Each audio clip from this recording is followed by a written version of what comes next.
Welcome to our day 4 of our devotional through Fields of Gold. We hope that you've been able to join us as we've been going through this process. I know that I have really enjoyed reading through this book by Andy Stanley, and it has really challenged my perspective on giving and on being generous.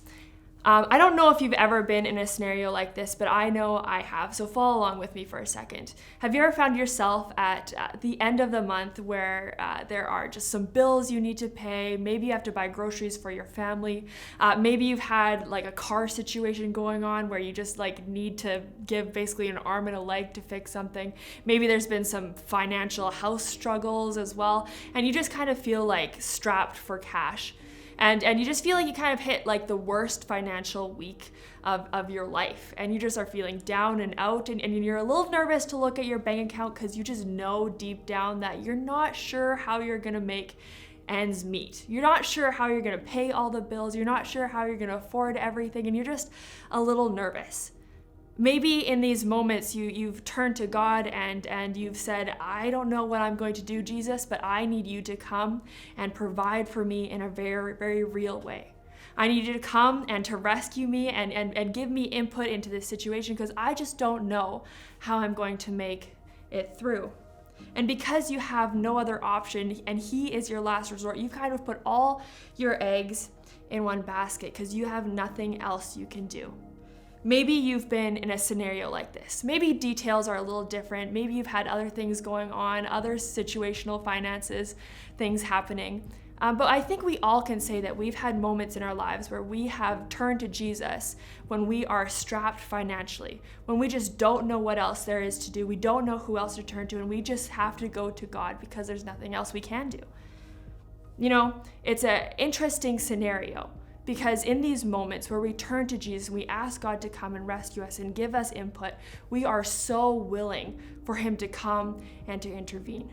Yet in moments where we are financially secure, in moments where we are financially even successful and doing well, we have sometimes a little bit of a harder time bringing God into these very simple and mundane moments. You know, we believe and we trust and we know that God can provide for us when we are strapped for cash, when we are feeling a little stressed out with our finances. But in the moments where God can benefit the most from our finances, we have a hard time giving Him input and allowing Him access into our own lives. You know, in this chapter, Andy Stanley talks about flipping the script. In Matthew 6, Jesus actually calls His believers, calls His disciples as He's talking through the Sermon on the Mount about flipping the script around. In this chapter, Andy Stanley talks about flipping the script. He talks about changing our perspective and allowing God's kingdom to become the first priority in our lives instead of the second, third, or maybe even fourth. And it's really easy to put our own priorities first, but Andy Stanley says it's really important and it's crucial, and even the calling for us as believers to put God's kingdom first. In Matthew 6, Jesus is preaching about the Sermon on the Mount. He is calling His disciples, He is calling His believers, He's calling the Christians around Him to flip the script. He says, put His kingdom first before our own needs, before our own desires, and everything else will be provided. It says that we don't have to be anxious about anything. We don't have to worry about the clothes that are on our backs. We don't have to worry about what we eat or what we drink, that we seek first the kingdom of God and His righteousness, and everything else will be given to us. It's a promise that everything else, all these things will be given and added to you. See, when we flip the script, when we put God's kingdom first and our needs second, we enter into a partnership with God.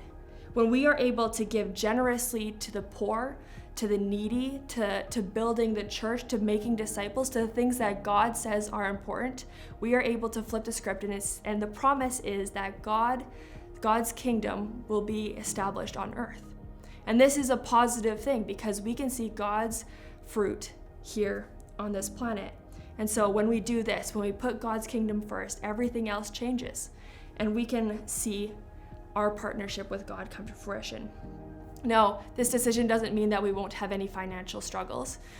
We still will face times in our lives where we might be a little bit stressed, or we might have times where we don't have as much money in our bank account. But we know and we can trust that God will provide for us in every single situation. Bryce and I a few years ago decided to start giving regularly. We had tithed off and on previously, we had given to the church previously, but it wasn't a very consistent thing. And I remember one Sunday we had just given our tithe to the church, and I was looking at the bank account and I was really stressed. I'm a financially very aware person. I like being comfortable. I like knowing where all my money's going. And we had just given to the church, and I was like a little bit like, we have a few dollars left to make us through the rest of the month, and I just don't know like how we're gonna do it. I wasn't sure if we would have any additional income come in, and I just wasn't sure what was gonna happen. And I remember that Sunday after the service, I was sitting and just Bryce and I were chatting a little bit, and this elderly couple in our church came up to us and said, we just really felt that God was calling us to give you $300. And they weren't sure why. They said, maybe you need a winter jacket. It's almost the winter here, and so maybe you need a winter jacket. But I knew, and Bryce knew, that was God's way of providing for us in a very simple, a very small way. And we realized in that moment that God cares about the small details in our lives just as much as the big details. And so we have to make this decision, church. As a congregation and as individuals, we have to make the decision if we are going to flip the script. Are we going to partner with God, put His kingdom first, our needs and our family needs second, to allow His kingdom to come to fruition? Are we going to partner with Him in making His kingdom come on the earth? And so the question I'm going to leave you with today is this: Do you trust God enough in order to build His kingdom first and put yourself second?